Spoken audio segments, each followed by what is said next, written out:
यतु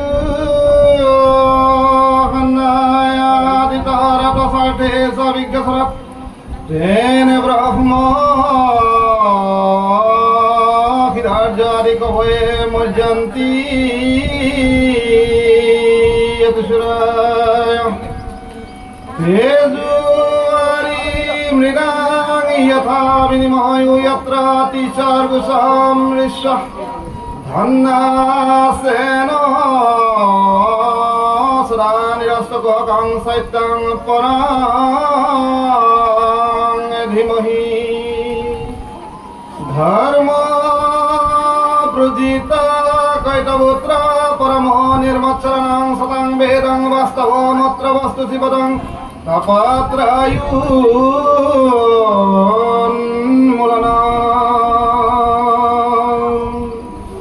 श्रीमद् भगवते महामुनिकृते किंवा परोरिष्वः सद्दुरिद्धावरधैते उत्तराकृति विभुषुश्रुभिस्तातिघ्नात निगमकल्पतरु कलितं फलं सुखमुखार्तमितदव संयुक्तं प्रीवत भगवतं रसमलायं मुहुरहुरसिका भुवि भावुका हरि राम राम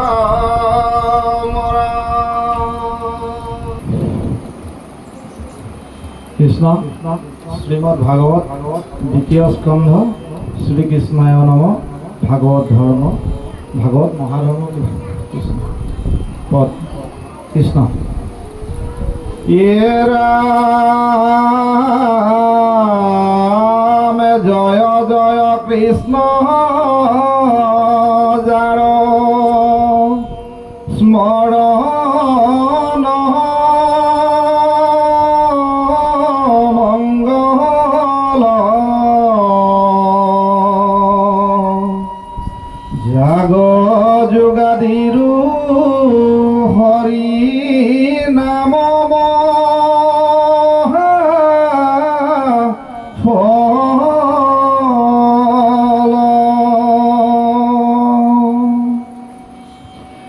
হেনয় পরমানন্দ মাধব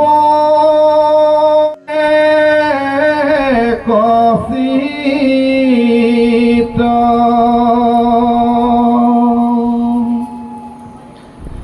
কৃষ্ণ কথা অমৃত কপিউহা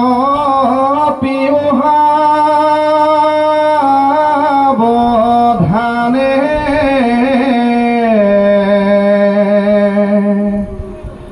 করিও যতন যাওয়ে প্রাণ থাকে মানে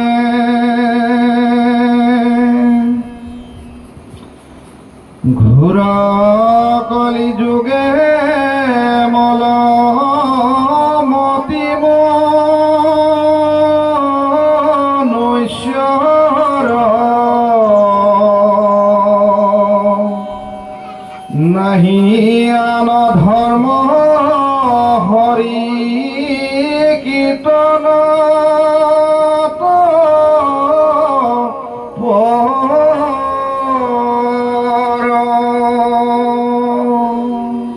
কৃষ্ণ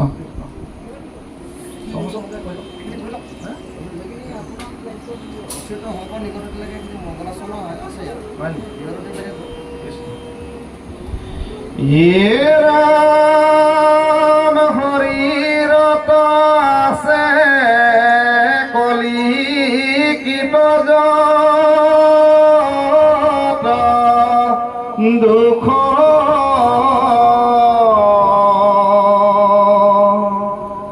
ঘুসুক প্রথমে করা হরি হরি ঘুখ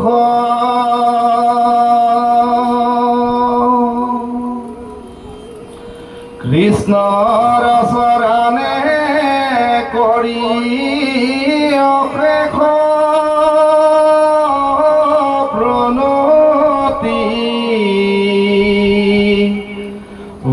চৈত্ৰৰ কিংকৰ শংকৰাণী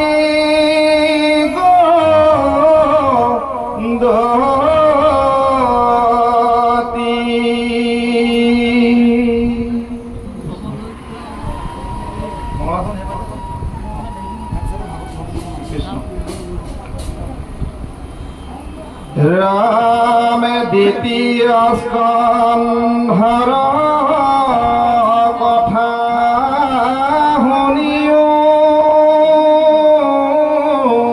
চুকে নিপতিৰ প্ৰশ্ন পাছে শুনিম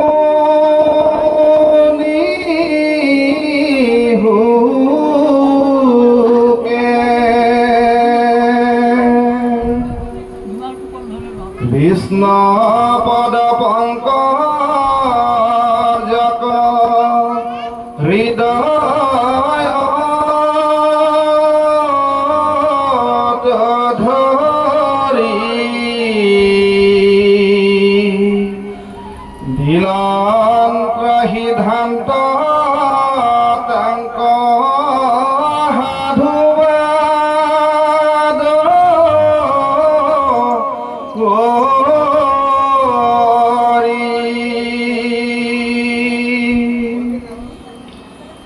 ৰাম ধন্য নৰপতি মতি পুত্ৰ তোমাৰ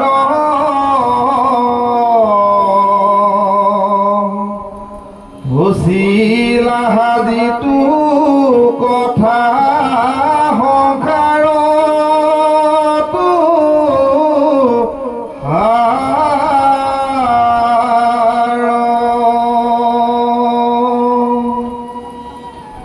মুখ্যৰ সাধনাইতো জগত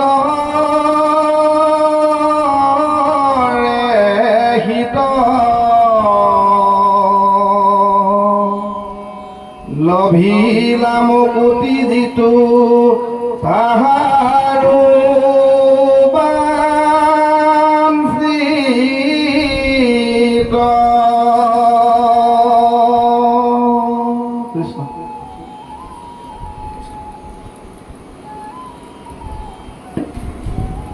বাপ আই মাতৃ নমস্কাৰ আপোনাৰ ভাখ্যাত ভগৱন্তৰ মূৰ্তি আপোনাৰ সৈতে গুৰু দেউ নাম লগত বেছি বিৰাজমান আছে।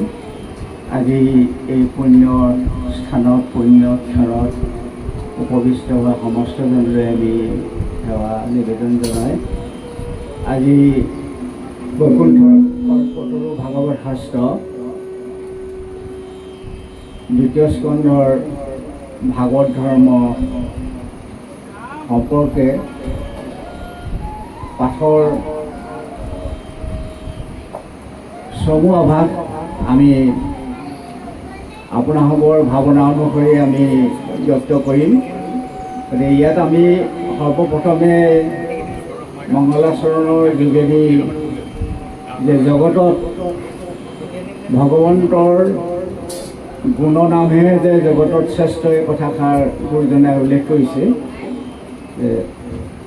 সমস্ত জগতত যিমান ধৰ্ম আছে তপ জপ যাগ যজ্ঞ এই সমস্তখিনি ফল ভগৱন্তৰ গুণনাম। গতিকে আমি ইয়াত আমাৰ এটা প্ৰশ্ন হয়, যেনেকৈ পৰীক্ষিতে প্ৰশ্ন কৰিছে যে মৃত্যুমুখী জীৱৰ কৰিবলগীয়া কৰ্ম কি, বা মৃত্যুমুখী জীৱৰ কৰিবলগীয়া ধৰ্ম কি। এতিয়া পৰীক্ষিত তথ্যকে 7 দিনৰ ভিতৰত দংশন কৰিব। এই মৃত্যুৰ পৰা হাত সাৰিবৰ কাৰণে বিভিন্ন ঋষি মহিষী গুৰুসকলক পৰামৰ্শ বিচাৰিলে যে মই এই তক্ষকৰ মৃত্যুৰ পৰা হাত সাৰিবলৈ উপায় কি। কোনোৱে যাগ যজ্ঞ পূজা পাতল সমস্তখিনি কথা উল্লেখ কৰিলে। কিন্তু তেওঁ তাত সন্তুষ্ট নহ'ল। শেষত গৈ সিদ্ধান্ত হ'ল যে ভাগৱত শাস্ত্ৰ 7 দিন শ্ৰৱণ কীৰ্তন কৰিলে ভাগৱত ধৰ্ম ভগৱন্তৰ নাম শ্ৰৱণ কীৰ্তন কৰিলে মৃত্যুৰ পৰা হাত সাৰিব পাৰিব। এতিয়া আমাৰ সমস্তজনে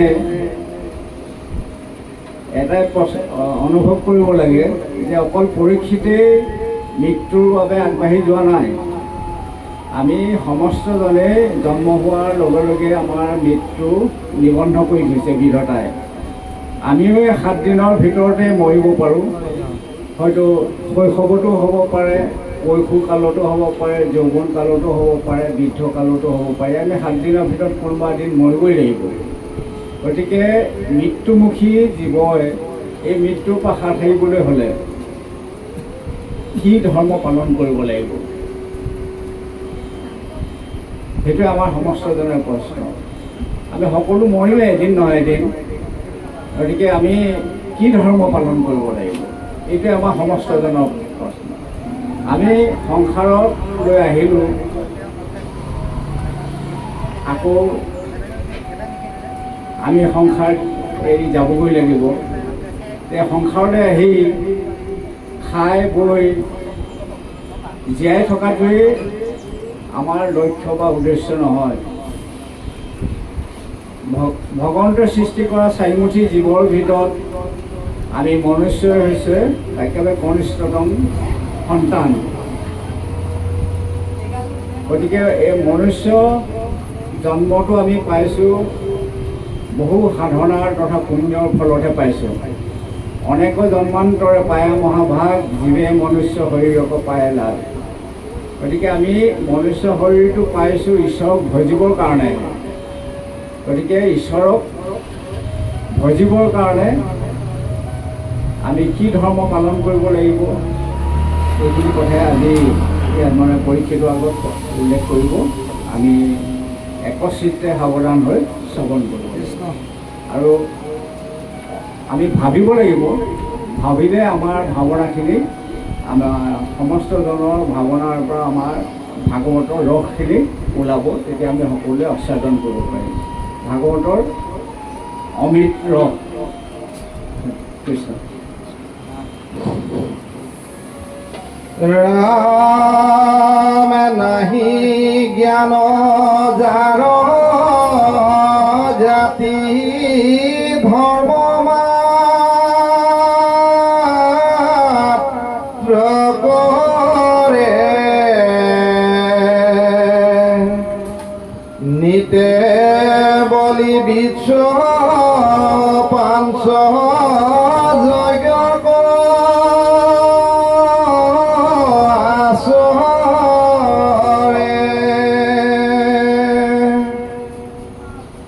তাহাৰ সুদ্ৰব্য কথা আছে সংখ্যাত হৰি বিমুখৰ হৈ ব্যথে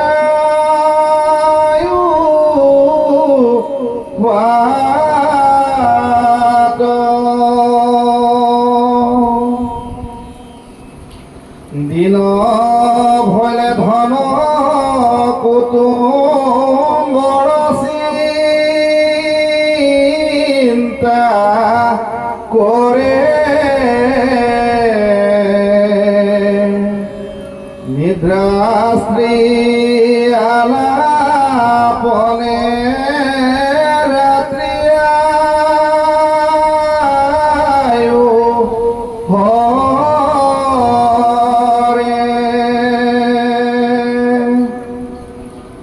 মিছা বিষয়ক মাত্ৰ কৰে অভিলাষ ইহে তোনে দেখে নৰে আপোন নাখো কৃষ্ণ কৃষ্ণ ভগৱানক কৈছোঁ কৃষ্ণ অনুভৱটো আপোনাৰ কি ভাৱনা আহিছে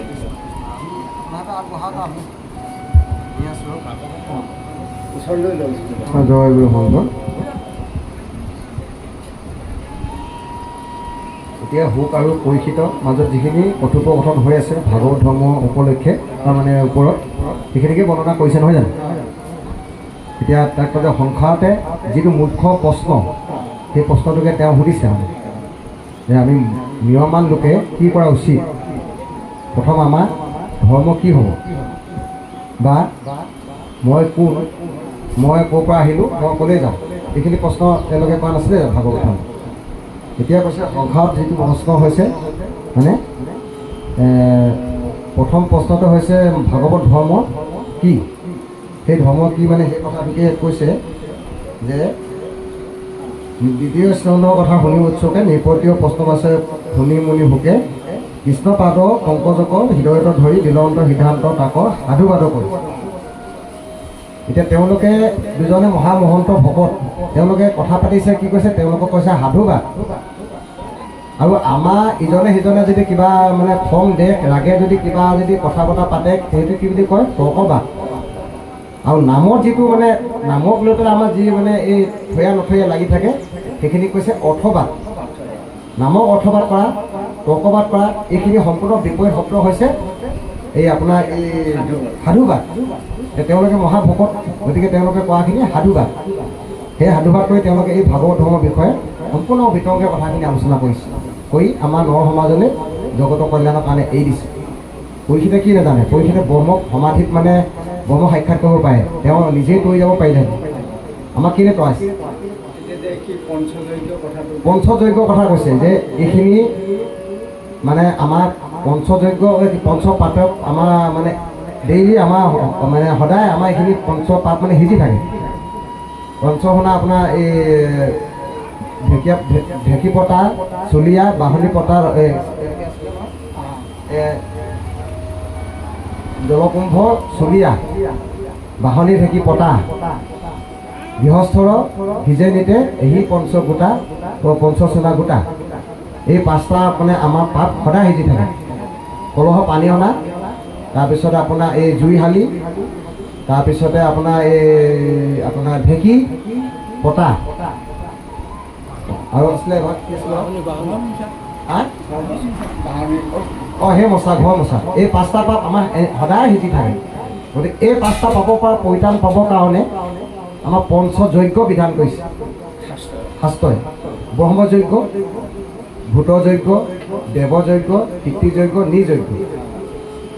ব্ৰহ্মযজ্ঞ আমাৰ হৈছে আমাৰ পুৱা মানে যি আমি ঈশ্বৰ সেৱা কৰোঁ সেয়া ব্ৰহ্মযজ্ঞ। ভূতযজ্ঞ আমি সমস্ত ভূতকে আমি বিষ্ণু বুদ্ধি জ্ঞান কৰি সমস্তকে আমি মানে দয়া কৰাটো হৈছে ভূত মানে এই ভূতযজ্ঞ। তাৰপিছত কৈছে আপোনাৰ নিযজ্ঞ, আলহী অতিথি আহিলে ভকত সমস্ত আহিলে আমি নিযজ্ঞ। তাৰপিছত কৈছে দেৱযজ্ঞ, ভগৱন্তক আৰাধনা কৰাটো দেৱযজ্ঞ। পিতৃযজ্ঞ, পিতৃ মাতৃসকলক যি আমি সেৱা শুশ্ৰূষা কৰিছোঁ সেয়া হৈছে পিতৃযজ্ঞ, হয় জানো। এতিয়া সেই পাঁচটা যজ্ঞ আমি সদায় কৰিবলগীয়া হয়। এই পাঁচটা পাপৰ পৰা আমি পৰিত্ৰাণ পাবৰ কাৰণে পাঁচটা যজ্ঞ আমাৰ কৰিবলৈ আমাৰ এতিয়া সদায় সময় হৈ জানো। কেতিয়াও আপুনি সময় নাপায়। পাঁচটা পাপ কৰিলে পাঁচটা পাপ খণ্ডনৰ কাৰণে আপুনি পাঁচটা যজ্ঞ কৰিবলৈ আপুনি সময় আমাৰ এতিয়া ঈশ্বৰৰ ৰাতিপুৱা শুই উঠি গুৰু সেৱা ভাগ কৰিবলৈকে আমাৰ সময় নাই, যাবলৈ হয়। সেইকাৰণে কৈছে দিনৰ ভৰিলে ধন কুটুম্বৰ চিন্তা কৰে, নিৰ্দেশটি আলাপনে ৰাতি আয়ু হয়। সময় এনেকৈ যায়, দিন হ'লে আমাৰ কাইলৈ ক'ত টকা ঘটিম, কাইলৈ কি কৰিম, কি পথাৰলৈ যাম, ক'ৰবালৈ যাম, আমাৰ আপোনাৰ শুই থাকোঁতে 10টা চিন্তা। ৰাতিপুৱা শুই উঠি আমি সেই মানে ঈশ্বৰ পৃথিৱী হ'লেও আমি যাবই লাগিব, টকা ঘটিবই লাগিব। সেইকাৰণে কৈছে ইয়াত দিনৰ ভৰিলে ধন কুটুম্বৰ চিন্তা কৰি সেইখিনি আছে বাৰু ইয়াতে। গতিকে এইখিনিত আমি লাগি থাকোঁ। আমি সেই পঞ্চযজ্ঞ কৰিলে ক'ত সময় পাম। কিন্তু যিজন মানে হৰি বিমুখজনে সেইখিনি কৰিবলগীয়া তেওঁ মানে তেওঁ কৰিবলগীয়া হৈছে। কিন্তু আমি যিসকল হৰি সন্মুখ হৈছোঁ, ঈশ্বৰৰ সন্মুখী হৈছোঁ, আমি সেইসকলে আমি এইখিনি পঞ্চযজ্ঞ কৰাও আমাৰ মানে বিধান নাই বা আমি কৰিব প্ৰয়োজন নাই। কাৰণ আমাৰ শ্ৰৱণ কীৰ্তনে আমাৰ নৱবিধ ভক্তিৰ ভিতৰত শ্ৰেষ্ঠ ভক্তি দিছে, নহয় জানো। চবৰ ঈশ্বৰৰ গুণানুকীৰ্তন আমি শ্ৰৱণ কীৰ্তন কৰিলে আমি সেই পঞ্চপাতকৰ চুনাৰ পৰা আমি মানে পৰিত্ৰাণ পাম বা আমি যজ্ঞ সেইখিনি বিধান নকৰিলেও আমাৰ হৈ যাব। এইখিনিকে কৈছে যে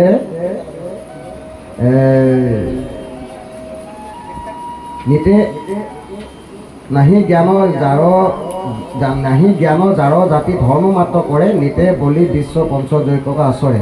সেইসকলে যিসকলে পূৰ্বপুৰুষৰ পৰা এইখিনিকে পৰম্পৰা বুলি মানি আহিছে বা এইখিনি আমাৰ নকৰিলে কিবা এটা হ'ব, সেইখিনি কৰিব লাগিব। আমাৰ এতিয়া মাহেকীয়া ছমহীয়া বছৰেকীয়া শ্ৰাদ্ধ পিণ্ড এইখিনি আমি কৰিব লাগিব। গতিকে সেইখিনি নকৰিলে আমাৰ পূৰ্বপুৰুষৰ পৰা আমাৰ পৰম্পৰাগত চলি আছে, গতিকে কিবা এটা কিজানি আমাৰ অঘটন ঘটে, সেইটো এটা সন্দেহ নহয়। ক'ৰবাত চোৱাব লাগিব, কিবা কৰিব লাগিব, এইখিনি কৰিব লাগিব। গতিকে সেইখিনি যিসকলে এই মানে জ্ঞানটো তেওঁলোকৰ নাই, সেইসকলে সেইখিনি মানে আচৰণ কৰি থাকক। কিন্তু যিজনে হৰি মানে চিনি পাইছে বা ঈশ্বৰক ভকতি কৰিছে, শ্ৰৱণ কীৰ্তনকে মহাধৰ্ম বুলি তেওঁলোকে মানে আশ্ৰয় কৰি তেওঁলোকে মানে ধাৰণ কৰিছে, সেইসকলে আমাৰ এইখিনি যজ্ঞ কৰা আমাৰ কোনো প্ৰয়োজন নাই। কেৱল ঈশ্বৰৰ গুণানু কীৰ্তন আমি শ্ৰৱণ কীৰ্তন, সেইকাৰণে কৈছে গুৰুজনে নিৰন্তৰে বোলা ৰাম ৰাম, নিৰন্তৰে হৰিনামৰ কীৰ্তনত নাহি দেশ কাল পাত্ৰ নিয়ম সংযমৰ একো বিধি। আমাৰ একো বিধি নাই, কোনো দেশ কাল পাত্ৰ নাই। আমি যেতিয়া আমি খাওঁতো শুওঁতো বহুতো কাম কৰি থাকোঁতো আমি ক'ৰবালৈ যাওঁতো আমি ঈশ্বৰৰ নাম লৈ থাকিব পাৰোঁ। তেনেকৈ আমাক নিৰন্তৰে যদি আমি ঈশ্বৰৰ গুণানুকীৰ্তন কৰি থাকিব পাৰোঁ, তেনেহ'লে আমি এইখিনি পঞ্চপাতকৰ পৰা আমি পৰিত্ৰাণ পাম। হয় জানো কৃষ্ণ? আপুনি অকণমান বহলকৈ আগবঢ়াই দিয়ক। আমি শুদ্ধ মগজে যিখিনি পাইছোঁ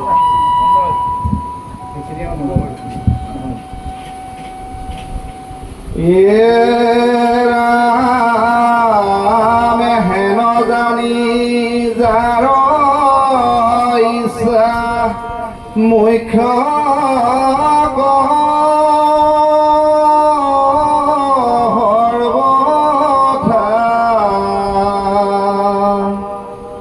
হৰিষিত তেৱে শুনি কৃষ্ণ কথা দিবে চিত্ৰ কৃষ্ণ গুণ নাম কীৰ্তনত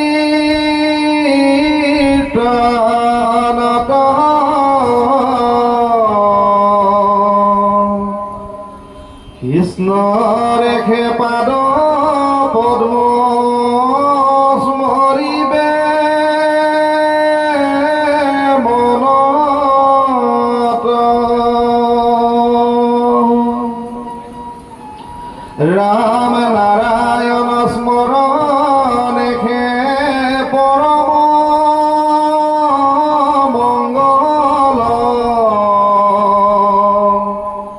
ইহি মানে জীৱনৰ জন্মৰ সফল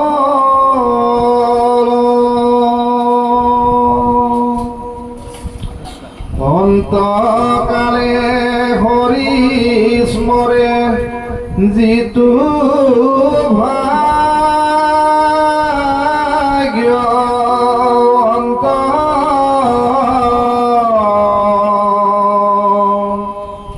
তাহাৰ মহিমা কহি কোনে পায়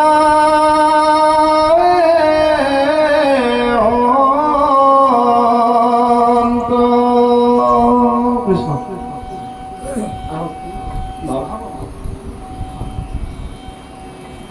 অন্তকালে সেইজনে ভাগ্যৱন্ত বুলি কৈছে।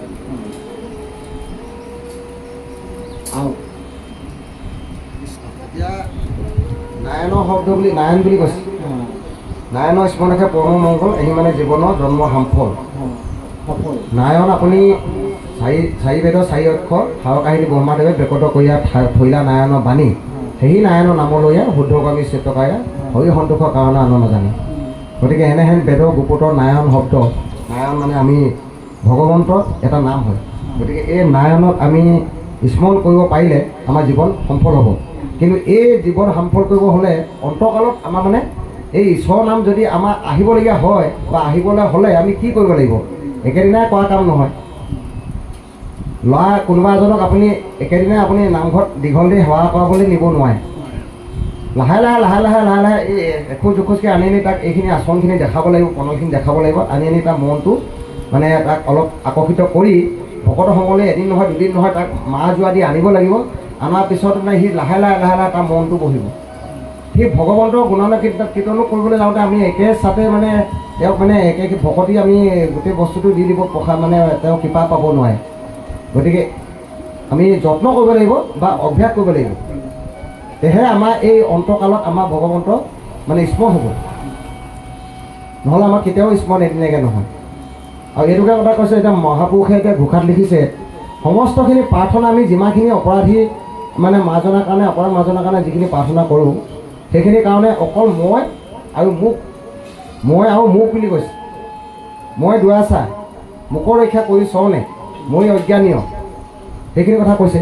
গতিকে আমি বুলি ক'ব পাৰিলেহেঁতেন, গুৰুজনাই কিয় কাৰণে সেইখিনি মই বুলি কৈছে, কেৱল মই বা মোক, কেৱল আপোনাক মানে আপুনি ভকতি কৰিলে আপুনি তৰিব, মই ভকতি কৰিলে মই তৰিম। কিন্তু আমাৰ সমাজত এতিয়া এইটো এটা পৰিলক্ষিত হৈছে যে মা দেউতাই নামঘৰত সোমালেই হোৱা গতি দেউতা মায়ে সেৱা কৰে নহয়, আৰু আমি আৰু এতিয়া ইফালে যাব লাগে সিফালে যাব, স্কুল যাব লাগে, চাকৰি যাব লাগে, ক'বলৈ সময় নাই। গতিকে মায়ে দেউতাই সেৱা কৰিলে, গতিকে মই সেৱা নকৰিলেও হ'ব। ঘৰখনত দেউতা বুঢ়া বুঢ়ী আৰু কৰি আছে নহয়, ঈশ্বৰৰ গুণানুকীৰ্তন কৰি আছে, মই কেলৈ কৰিব লাগিছে? সেইটো যদি আমি আমাৰ এই আদৰ্শটো আমি যদি উত্তৰ পুৰুষে যদি আমি দেখাব নোৱাৰে, এই নৱপ্ৰজন্মৰ কাৰণে আমাৰ এইখিনি মানে বিপদ হ'ব। গুৰু ধৰ্ম মানে আমি ধাৰণ কৰিবৰ কাৰণে এই সমস্তক আমি আকৰ্ষণ কৰিব বা তেওঁলোকক মানে আকৃষ্ট কৰিব নোৱাৰিব। সেইকাৰণে কৈছে এতিয়া এইখিনি ইমান মানে মাধৱ পুৰুষে যে আপুনি যদি এই ঈশ্বৰ সেৱা কৰে বা আপুনি যদি ঈশ্বৰ ভকতি কৰে আপুনিহে তৰি যাব, আপুনি কৰিলে মই তৰিব নোৱাৰোঁ। গতিকে ভকতিটো সম্পূৰ্ণ নিজৰ, এইটো কোনো জোখা আপোনাৰ কিমান ভকতি হৈছে মোৰ কিমান ভকতি হৈছে সেইটো আপোনাৰো জোখাৰ ক্ষমতা নাই, মোৰো আপোনাক জোখাৰ ক্ষমতা নাই, সেইটো নিজৰহে কৰিবলৈ কৈছে। গতিকে এই ভগৱন্তৰ এই নাৰায়ণৰ শব্দভাগ যদি অন্তকালে যদি আমাৰ আহিবলৈ যদি আমাৰ হয়, তেতিয়া আমি এই অভ্যাস কৰিব লাগিব, একেদিনাই হোৱা কাম নহয়। সেইকাৰণে কৈছে কৃষ্ণ দেখে পাদপদ্ম স্মৰণীয় মনত, সেই কৃষ্ণ তজু পাদপদ্ম পঞ্জৰৰ ভিতৰত মূৰমনৰ ৰাজহংস পক্ষী থাকুক প্ৰভু হবথা প্ৰাণৰ প্ৰয়াণৰ সময়ত অপবাত্ৰ পিত আদি যত কণ্ঠ নিৰ্ধনা তোমাৰ স্মৰণৰ কথা। আমাৰ এতিয়া এই তিনিটা ব্যাধি আমাৰ লাগিয়ে থাকে, জন্মৰ পৰা মৃত্যুলৈকে আমাৰ এই তিনিটা ব্যাধি কফ বাত পিত্ত, এই তিনিটা যোগেদি আমাৰ দেহাৱসান হয় আৰু বেলেগ ব্যাধি নাই। এইকেইটাও যদি আপোনাক যদি মানে পীড়িত কৰি আছে, বৃদ্ধকালত আপুনি ঈশ্বৰৰ নাম হাত ভৰিয়ে ল'ব পৰা নাই, মুখে আপুনি ল'ব পৰা নাই, জিভাৰে কৰিব পৰা নাই, মুখে মাতিব পৰা নাই, বা যদি আপোনাৰ মানে চকুৱে একো দৰ্শন কৰিব পৰা নাই, হাতে সেৱা কৰিব পৰা নাই, কিন্তু আপুনি এটা কম কৰিব পাৰিব, স্মৰণ কৰিব পাৰিব। সেই স্মৰণ কৰিলেহে আমাৰ এইখিনি মংগল হ'ব। সেইকাৰণে ভগৱন্তৰ গুণনাম ভাগ আমাক স্মৰণ কৰিবলৈ কৈছে। যদি মুখে ল'ব নোৱাৰোঁ, যদি মুখে ল'ব পাৰিছে লওক, কৰ্ণ মুখ হস্ত পদ্ম আছিলে এনেকৈ কৰ্ম মুখ ভৰি যা আছে মানে যা কৃষ্ণত ভকতিতে সমস্ত অধিকাৰ, হাত মুখ জিভা চকু কাণ আমাক যদি যা আছে সেইসকলে ভগৱন্তৰ গুণনাম ল'বলৈ অধিকাৰ আছে। যিসকলৰ নাই সেইসকলে কেনেকৈ ল'ব? মোবাইল ল'ব নোৱাৰিব, কণা শুনি নাপাব, কণা অন্ধই দেখি নাপাব। গতিকে আপোনালোকে থাকোঁতে যদি নলওঁ ঈশ্বৰ নাম, তাতকৈ আৰু আছে জানো মলমতি? নাই নহয়। সেইকাৰণে এই প্ৰথমতে ক'লে যে মলমতি মনুষ্যৰ প্ৰথমে ঘুকুকক কি আছিলে হৰি ঘোষ, সেই আমাৰ সেই পাপখিনি খণ্ডন কৰিবৰ কাৰণে আমি জয় জয়তে আমি কি কৰিব লাগিব? হৰি ঘোষণা কৰিব লাগিব। হৰি ঘোষণা কৰিলে আমাৰ পাপখিনি ভগৱন্তই হৰণ কৰি লৈ যাব। কৃষ্ণ হয় নহয়? বাৰু আগবাঢ়ক কৃষ্ণ। মানে আমাৰ প্ৰশ্নটো আহিছে যে জন্ম সফল পোৱাৰ কথাটো কৈছে, হয় নহয়? অন্তকালত ভগৱন্তৰ নাম স্মৰণ কৰাৰ জনৰহে জীৱনটো সাৰ্থক হ'ব বুলি কৈছে। জীৱনটো সাৰ্থক হোৱা কথাটো এনেকুৱা ধৰণৰ যে আচলতে আমি সংসাৰলৈ আহিলোঁ, খাই বৈ আনন্দ উপভোগ কৰে আমাৰ জীৱনৰ উদ্দেশ্য নহয়, হয় নহয়? আমাৰ উদ্দেশ্য সেইটো নহয়। আমাৰ সংসাৰলৈ আহিছোঁ যে আমি চাৰিমুঠি জীৱ, উৰণ বুৰণ ভজন ভ্ৰমণ, হয় নহয়? এইখিনি ইতৰ প্ৰাণীবোৰৰ খাই বৈ জীয়াই থকাৰ বাবে তেওঁলোকৰ অন্য তেওঁলোকৰ লক্ষ্য নাই। কিন্তু মনুষ্য জীৱনৰ সাধন কৰিবলৈ হ'লে আমাৰ চাৰিটা কাৰ্য সিদ্ধি কৰিব লাগিব: ধৰ্ম, অৰ্থ, কাম, মোক্ষ। আমি মুখ্য প্ৰাপ্তিৰ কাৰণে সাধনা কৰিব লাগিব। আমাৰ শেষত কেনেকৈ কৰিব লাগিব? ধৰ্মক আশ্ৰয় লৈ আমি সংসাৰত বৰ্তি থাকিবৰ কাৰণে অৰ্থ উপাৰ্জন কৰিবই লাগিব। অৰ্থ উপাৰ্জন এনেকুৱা ধৰণে কৰিব লাগিব যে ধৰ্মক সাক্ষী কৰি আমাৰ জীয়াই থাকিবৰ কাৰণে ধনটো অপৰিহাৰ্য, হয় নহয়? গতিকে ভগৱন্তই আমাক কাৰো তাত খাই বৈ জীয়াই থাকিলে নহ'ব, আৰু আমাক ভগৱন্তৰ সৃষ্টি কাৰ্যত সহায় কৰিবৰ কাৰণে সৃষ্টি কৰিবলৈও আমাক দায়িত্ব অৰ্পণ কৰিছে, হয় নহয়? আমি সংসাৰখন বঢ়াব লাগিব। ইতৰ প্ৰাণীয়ে যেনেকৈ মানে সংসাৰ বঢ়ায়, সেই মানুহৰ সেইটো দায়িত্ব আছে। গতিকে সেই দায়িত্বটো পালন কৰিবলৈ যাওঁতে আমাক মনুষ্যক আগত এটা ধৰ্ম বিষয় এটা দিছে। ধৰ্মৰ ওপৰত ভিত্তি কৰিহে তুমি সংসাৰ বিস্তাৰ কৰিব লাগিব। মই কাম চৰিতাৰ্থ কৰিবৰ কাৰণেহে নহয়, মই সংসাৰখন সুন্দৰ কৰিব লাগিব, মোৰ সৃষ্টি সুন্দৰ হ'ব লাগিব, ঘৰখন সুন্দৰ হ'ব লাগিব, মোৰ সতী সন্ততিবোৰ সুন্দৰ হ'ব লাগিব। সেই ধৰ্ম আশ্ৰয় লৈ পেলাই আমি কাম চৰিতাৰ্থ কৰিব লাগিব, যাৰ দ্বাৰা আমাৰ সংসাৰখন বিস্তাৰ হয়, সতী সন্ততি হয়। ভগৱন্তে আমাক এই দায়িত্বটো অৰ্পণ কৰিছে, হয় নহয়? তাৰপিছত এইখিনি কৰাৰ পিছত আমি এই মনুষ্য দেহটো যে পালোঁ, জীৱনটো একেটা সফল হ'বলৈ হ'লে ঈশ্বৰৰ নাম মৃত্যু সময়ত আহিব লাগিব। আপুনি জীয়াই থাকোঁতে যিমান ঈশ্বৰৰ নাম নলওক, কিন্তু মৃত্যু সময়ত যদি আপোনাৰ ঈশ্বৰৰ নাম নাহে, তেতিয়াহ'লে জীৱনটো বিফলে গ'ল, ফল নধৰিলে আৰু অথলে গ'ল।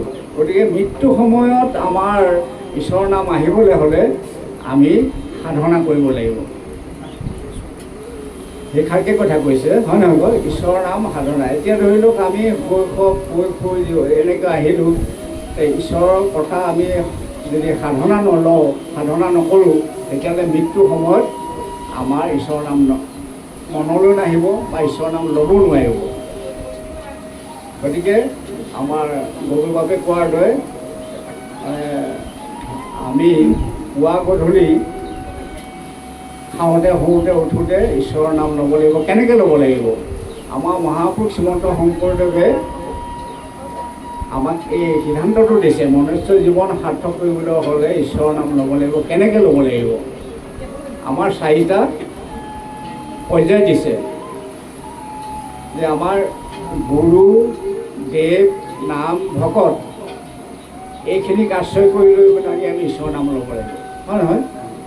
এতিয়া গুৰু বুলি ক'লে আমাৰ আদ্য গুৰু হ'ল পিতৃ মাতৃ, আৰু শিক্ষা গুৰু আমাৰ ভৌতিক জগতত আমি খাই বৈ জীয়াই থাকিবৰ কাৰণে আমাৰ মগজৰ বিস্তাৰ কাৰণে আমাৰ যিখিনি জ্ঞান দিয়ে শিক্ষাগুৰু, যি শিক্ষাৰ দ্বাৰা আমি সংসাৰত থাকিব পাৰিম, হয় নহয়? যেনেকৈ কেনেকৈ সংসাৰত বৰ্তি থাকিব লাগিব, এই যিখিনি জ্ঞান আমি পাঠ্যপুথিৰ পৰা পাওঁ, হয় নহয়? আমাৰ শিক্ষাগুৰুৱে দিয়ে সেইটো, সেইজন হৈছে আমাৰ শিক্ষাগুৰু। আৰু প্ৰথমতে আমাৰ আদ্য গুৰু হৈছে পিতৃ মাতৃ। পিতৃ মাতৃয়ে যদি ঈশ্বৰক সাক্ষাৎ কৰি দিব নোৱাৰে, তেতিয়াহ'লে তেওঁ জন্ম দিলেই পিতৃ বা মাতৃ হ'ব নোৱাৰে। নিজৰ সন্তানক ঈশ্বৰমুখী কৰিব পৰাজনেহে আচলতে পিতৃ। সেই পিতৃজন তেতিয়াহে গুৰু হ'ব। আদ্য গুৰু হ'ব মানে আন্ধাৰৰ পৰা পোহৰ দেখুৱাই দিয়া। গুৰু অৰ্থ হৈছে অন্ধকাৰৰ পৰা পোহৰ দেখুৱাই দিয়া। পিতৃ মাতৃয়ে কিহৰ পোহৰ দেখুৱাই দিব? যে সংসাৰখনৰ পৰা আমাৰ হাত সাৰিবৰ কাৰণে, আমাৰ আধ্যাত্মিক জ্ঞান দেখুৱাই দিবৰ কাৰণে যি জ্ঞান দিয়ে সেইজনেহে আচলতে গুৰু হয়। পিতৃ মাতৃ আমাৰ আদ্য গুৰু হ'লেও যদি আমাক সেই পোহৰটো, আধ্যাত্মিক জ্ঞানৰ পোহৰটো দেখুৱাই দিবলৈ নোৱাৰে, ঈশ্বৰক দেখুৱাই দিব নোৱাৰে, তেতিয়াহ'লে সেইজন অকল পিতৃহে হ'ব, কিন্তু গুৰু নহ'ব। যিজনে দেখুৱাই দিব পাৰে সতী সন্ততিক ঈশ্বৰক পোহৰটো দেখুৱাই দিব পাৰে, সেইজনেহে আদ্য গুৰু হ'ব। তাৰপিছতে আহিলে আমাৰ শিক্ষাগুৰু। যিজন শিক্ষাগুৰুৱে আমাক শিক্ষা দিব, সেই শিক্ষাটো লৈ মই সংসাৰত বৰ্তি থাকিব লাগিব, হয় নহয়? যেনে শিক্ষাত ল'লেও এটা মই জব পাব লাগিব, যাৰ দ্বাৰা মই উপাৰ্জন কৰিব লাগিব, ধন ঘটিব লাগিব, সেই ব্যৱস্থাটো সেই গুৰুৱে দেখুৱাই দিব। সেই গুৰু হৈছে শিক্ষাগুৰু। তাৰপিছতে আহিলে আধ্যাত্মিক গুৰু, যিজনে আমাক মানে সংসাৰখন কৰিবৰ কাৰণে এই জ্ঞানটো দিব। এতিয়া আমাৰ গুৰু হৈছে মহাপুৰুষ শ্ৰীমন্ত শংকৰদেৱ। পৃথিৱীত বিভিন্ন ধৰ্ম আছে, প্ৰত্যেকটো ধৰ্মই একোজন একোজন গুৰু আছে, হয় নহয়? ধৰ্মগুৰু আছে। কিন্তু আমাৰ দুৰ্ভাগ্য, মহাপুৰুষ শ্ৰীমন্ত শংকৰদেৱৰ দি থৈ যোৱা এই ধৰ্মটোৰ ওপৰত মহাপুৰুষ শংকৰদেৱ মাধৱদেৱ যোৱাৰ পিছত আমাৰ বহুত গুৰু হৈ গ'ল। যিবোৰ গুৰুৱে মহাপুৰুষ শংকৰদেৱে দি থৈ যোৱা ধৰ্মৰ দৰ্শনটো মানে বৃত্তি হিচাপে গ্ৰহণ কৰি আমাক ধৰ্মোপদেশ দিবলৈ গৈ এটা উপাৰ্জনৰ পথ হিচাপে মানে গ্ৰহণ কৰি ল'লে। কিন্তু অন্য ধৰ্মত কিন্তু এতিয়া ধৰি লওক খ্ৰীষ্টান ধৰ্মত মানে যীশু খ্ৰীষ্টৰ বাদে অন্য গুৰু তেওঁলোকৰ নাই। গোটেই পৃথিৱীত খ্ৰীষ্টান ধৰ্মৰ লোকে সংখ্যাটো বেছি। তেওঁলোকৰ গুৰু হৈছে যীশু খ্ৰীষ্ট। আৰু যীশু খ্ৰীষ্টই কাক দেখুৱাই দিলে? আল্লাহ কি গড, যিজন ভগৱান। তেওঁলোকৰ উপাস্য দেৱতা এজনেই, সেইটো হৈছে গড। সেইজনক কোনে দেখুৱাই দিলে? যীশু খ্ৰীষ্টই দেখুৱাই দিলে। সেইকাৰণে যীশু খ্ৰীষ্ট পৃথিৱীৰ এই খ্ৰীষ্টান ধৰ্মৰ লোকসকলৰ গুৰু হ'ল যীশু খ্ৰীষ্ট। ঠিক তেনেকৈ মহম্মদানিজিমৰ হজৰত মহম্মদ হৈছে মানে গুৰু। তেওঁ কাক দেখুৱাই দিলে? আল্লাহ, গড, ঈশ্বৰ। মানে তেওঁলোকৰ ভাষাত মানে আল্লাহ বুলি কোৱা হয়। যে সেইজনক আল্লাহ কোনে দেখুৱাই দিলে? হজৰত মহম্মদে দেখুৱাই দিলে। গতিকে গোটেই পৃথিৱীৰ মানে মুছলমান ধৰ্মৰ গুৰু হ'ল হজৰত মহম্মদ। কিন্তু আমাৰ হিন্দু ধৰ্মত আকৌ মানে 33 কোটি দেৱতা, তেনেকৈ অজস্ৰ গুৰু, হয় নহয়? কিন্তু আমাৰ উত্তৰ পূব ভাৰতত মানে শংকৰদেৱ জন্ম হ'ল, এখন হৰিনাম ধৰ্ম আমাক প্ৰচাৰ কৰিলে। এখন হৰিনাম ধৰ্ম প্ৰচাৰ কৰি শংকৰ মাধৱে মানে শংকৰদেৱক সহায় কৰি দিলে, ভক্তি ধৰ্ম প্ৰচাৰ কৰি থৈ গ'ল। আৰু শংকৰদেৱে যি পথটো দেখুৱাই দিলে সেই পথটোত হৈছে আমাৰ হৈছে মানে গুৰু, দেও, নাম, ভকত, এই ব্যৱস্থাটো দেখুৱাই দিছে, হয় নহয়? এতিয়া গুৰুৱে আমাক ঈশ্বৰক দেখুৱাই দিলে। গতিকে আপুনি গুৰুৱে আমাৰ শংকৰদেৱে কি কৰিলে যে ধৰ্ম কৰিবলৈ হ'লে, ঈশ্বৰৰ নাম ল'বলৈ হ'লে শৰণ গ্ৰহণ কৰি ল'ব লাগিব। শৰণটো মানে ভগৱন্ত দেখুৱাই দিলে সেই ভগৱন্তৰ ওচৰত আশ্ৰয় ল'ব লাগিব, শৰণ। গতিকে শৰণ নোহোৱাকৈ নাম ল'লে এৱা ঘাটৰ জলৰ নিচিনা কৰিছে। আমি পিতৃ মাতৃয়ে যদি ঈশ্বৰক দেখুৱাই দি শৰণ ব্যৱস্থাটো কৰি দিব নোৱাৰে, এনেই যদি ৰাতিপুৱা গধূলি ঈশ্বৰৰ নাম লৈ থাকে, আকৌ মানে বিপদ আহিলে আকৌ অন্য দেৱতাৰো নাম লয়, দেৱ দেৱীও নাম লয়, ঈশ্বৰৰ নাম লয়, তেতিয়া কিন্তু ঈশ্বৰৰ এই নামে ক্ৰিয়া নকৰিব। যিমানে লাহে সেইবোৰ মানে কি ভাতৰ নিচিনা হ'ব, হয় নহয়? গতিকে এখন হৰিনাম ধৰ্ম পালন কৰিবলৈ হ'লে আমাৰ শংকৰদেৱে শৰণ আশ্ৰয় গ্ৰহণ কৰি ল'বলৈ গৈছে। শৰণ নহ'লে আমাৰ মানে নামৰ নাম সৰকি যাব। আমাৰ মানে এৱা ঘাটৰ জলৰ দৰে পানী সৰকি যোৱাৰ দৰে আমি যিমানেই কষ্ট নকৰোঁ, সাধনা নকৰোঁ, এই নাথাকে। সেইকাৰণে আমাৰ শৰণটো গুৰুজনে মানে এনেই নাম ল'লে নহ'ব। এখন যদি মাছো পায় তলত যদি গাঁঠিটো নামাৰে, মাছ পাই গৈ আছে ভৰাই গৈ আছে, আপুনি তলৰ ফুটাটো যদি মাৰি নিদিয়ে বা টোলটো যদি বান্ধি নিদিয়ে, কিবা অৰ্থ আছে নেকি? সেইকাৰণে কৈছে ভকতীয় বীজ ঘৰ নাখে নিজ, প্ৰেমানন্দ তাৰ ফল। এতিয়া ফলটো কি পাব? প্ৰেমানন্দ। শৰণ বিনাই ভকতি কৰে এয়া ঘটে যেন জল। শৰণ বিনা যদি ভকতি কৰে তেতিয়া সেই ফুটা ঘটিত পানী খোৱাৰ নিচিনা হ'ব। গতিকে আমি সেই ফুটাটো আগত মাৰি দিব লাগিব। এতিয়া এনেই ৰাতিপুৱা নাম ল'লেও নহ'ব, এতিয়া শৰণটো ল'ব লাগিব। শৰণ মানে এক পিছতে অন্য দেৱ দেৱতাৰ ওচৰত আশ্ৰয় ল'ব নালাগিব। সেইকাৰণে এতিয়া ব্যাসে ভাগৱত ৰচনা কৰাৰ আগতে যিটো মানে উগুল থুগুল অৱস্থাত মানে নাৱৰে সুধিছিলে যে তোমাৰ মনটো কিয় এনেকুৱা, ইমান 4 বেদ 1418 আপুনি ৰচনা কৰিলা, কিন্তু আপোনাৰ মনটো আজি কিয় মানে উদ্বিগ্ন হৈ আছে, যে মনৰ শান্তি নাই। তেতিয়া এই কথাটো নাৱত ব্যাস সংবাদত কথাখিনি ওলাইছে। তেতিয়া তেওঁ কৈছে যে মইতো যিমানখিনি কৰ্ম কৰিছোঁ সমস্ত কৰ্ম কৃষ্ণটো অৰ্পণ কৰোঁ, কৃষ্ণটো অৰ্পিয়া যত কৰ্ম কৰোঁ, কৃষ্ণটো অৰ্পিয়া আমি কৰোঁ কৰ্ম যত তাতো মহাবিঘ্নি আছে জানো মনত। তেতিয়া উপলব্ধি হৈছে যে হয় মইতো সকলো ভগৱন্তকে অৰ্পণ কৰিছোঁ, কিন্তু মোক কৰ্মখিনি কেলৈ ফল দিয়া নাই, তাতো বিঘ্নি আছে। এতিয়া আমাৰ কথাটো হৈছে তেনেকুৱাই হৈছে। আমাৰ উল্লেখ কৰিছোঁ এইটো কাৰণে হয়। যে আমাৰ শংকৰদেৱে দ্বিতীয় ধৰ্মটো তেওঁ শংকৰ মাধৱ যোৱাৰ পিছত এই যিসকলে দায়িত্ব ল'লে ধৰ্ম দিবৰ কাৰণে, তেওঁলোকে এই এখন বস্তুটো ভালকৈ বুজাই দিব নোৱাৰিলে। বুজাই দিব নোৱাৰাৰ কাৰণে বহু শৰণীয়া হৈ নাম গুণ গাই আমাৰ শদিয়াৰ পৰা ধুবুৰীলৈকে হাজাৰ প্ৰত্যেকখন গাঁৱতে 2-3টা গড় হিচাপে নামঘৰ আছেই, হয় নহয়? তাতো সদায় নাম লৈ আছে। আৰু দৰকাৰ হ'লে শিৱদৌললৈ গৈছে, দুৰ্গা পূজাও পাতিছে, বিশ্বকৰ্মা পূজাও পাতিছে। কিন্তু এই যে ঈশ্বৰৰ বাদে অন্য দেৱতাৰ ওচৰত যে আশ্ৰয় ল'ব নালাগে, এই কথাটো বুজাই দিব নোৱাৰিলে। যাৰ ফলত এতিয়া আমাৰ শিষ্যসকলৰ আমাৰ নামঘৰকেন্দ্ৰিক সমাজবিলাকতো এতিয়া এনেকুৱা ধৰ্ম চলি আছে, যিটো ধৰ্ম এখন হৰিনাম ধৰ্ম নহয়। আচলতে হ'ব পাৰে ভাগৱত পঢ়িছে, কীৰ্তন পঢ়িছে, দশম পঢ়িছে, হয় নহয়, সদায় নাম ঘোষাই ব্যৱহাৰ কৰিছে, কিন্তু তেওঁলোক বহু শৰণীয়া হোৱাৰ কাৰণে নামে ক্ৰিয়া কৰা নাই, যাৰ ফলত ভক্তি হোৱা নাই। গতিকে ভক্তি নোহোৱা জীৱনটো অথলে যোৱা। মৃত্যু সময়ত ভগৱন্তৰ নাম আহিবলৈ হ'লে আমাৰ ভকতি থাকিব লাগিব। সকলো লোকৰ সম্পত্তি হৈছে আমাৰ ভকতি। সেইকাৰণে আমাৰ শংকৰদেৱে 4টা ব্যৱস্থা দি থৈছে: গুৰু, দেৱ, নাম, ভকত। গুৰু সন্তুষ্ট হ'ব লাগিব, গুৰুৱে দেখুৱাই দিলে, হয় নহয়? দেৱক দেখুৱাই দিলে, দেৱতা সন্তুষ্ট কৰিব লাগিব, ভগৱন্তক সন্তুষ্ট কৰিব লাগিব। ভগৱন্তক সন্তুষ্ট কৰিবলৈ ভগৱন্তে কি কৈছে? মই হেনো ঈশ্বৰক নাজানিয়া নৰে, অন্য দেৱতাৰ সম মোহক বোলাৱে, জানি পাহা শেষি নৰ পশুটো অধম, 84 নৰকে ভুঞ্জিবে হেৰিজন। ভগৱন্তই নিজ মুখে কৈছে যে মই ঈশ্বৰ বুলি জানিও আকৌ মোৰ ওচৰত অন্য দেৱতা মিহলীয়া পূজা কৰে। এতিয়া বিশ্বকৰ্মা পূজা পাতে, এটা আৰু কীৰ্তন পাঠ কৰে, দিহা নাম গায়, হয় নহয়? ভাওনা উৎসৱ পাতে। সেইটো কি কৈছে? মই হেনো ঈশ্বৰক নাজানিয়া নৰে, অন্য দেৱতাৰ সম মোহো ক'বলৈ হয়, জানি বা সেই নৰ পশুটোৰ 84 নৰকে ভুঞ্জিব হেৰিজন। সেইটো মনুষ্য জন্ম পায় তাৰ সফল নহ'ব নহয়। আমি সফল হোৱা কথাটো লৈ আমি আগবাঢ়ি আছোঁ। আমি মনুষ্য জন্ম সফল কৰিবলৈ হ'লে আমি এখন হৰিনাম ধৰ্ম লৈ ভকতি কৰিলেহে আমাৰ মনুষ্য জন্ম সাৰ্থক হ'ব, হয় নহয়? মূল অৰ্থটো সেইটোৱে যে ঈশ্বৰৰ নাম ল'বলৈ হ'লে আমি এক হয়।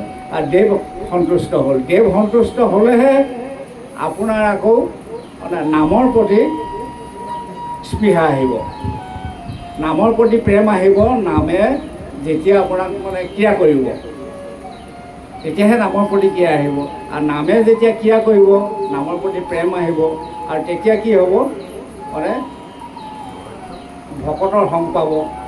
আৰু ভকত সন্তোষ হ'লেহে আমাৰ ভকতিটো বিস্তাৰ হ'ব।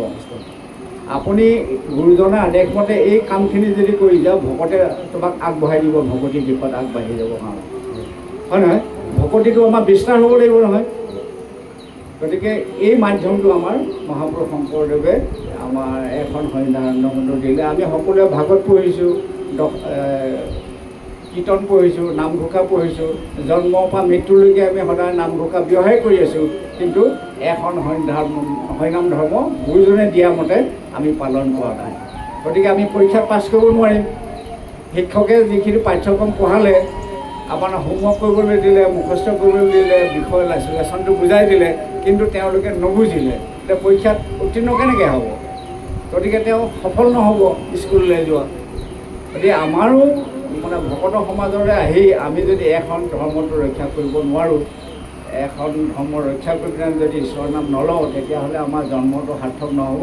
যিমানেই সাধনা নকৰোঁ, মৃত্যু সময়ত আমাৰ বিষয় বাসনা আৱৰি ধৰিব, ঈশ্বৰৰ নাম নাহিব।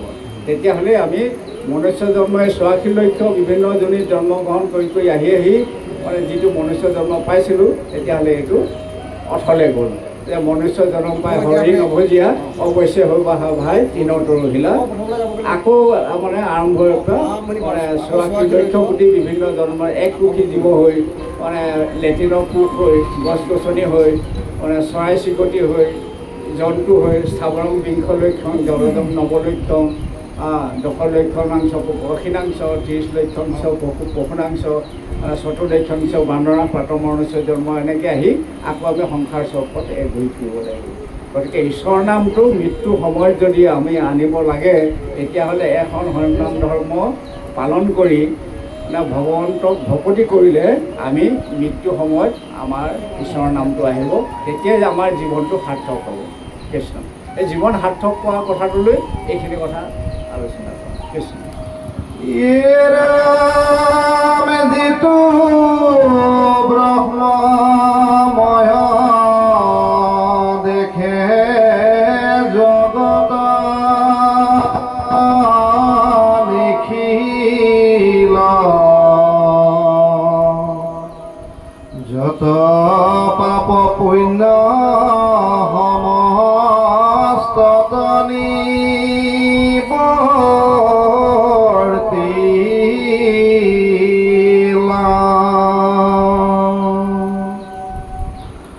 হৰিৰ কথা তাৰ ৰতিয়া বিশ্ৰাম সদায় মুখত নেৰৈ ৰাম কৃষ্ণ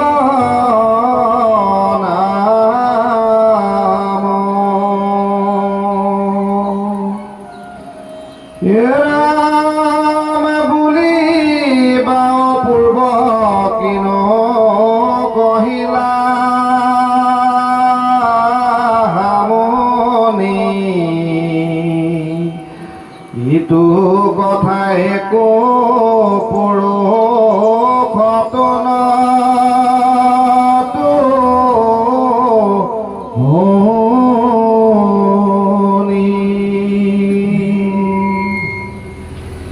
ৰাম শুনা সাৱধানে নিপতি উত্তৰ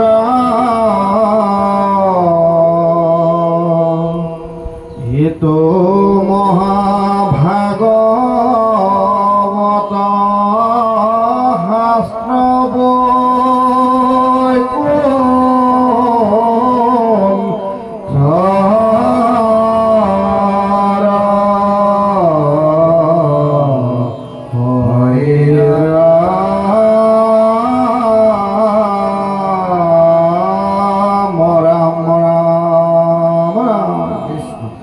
জয় ৰাম জয়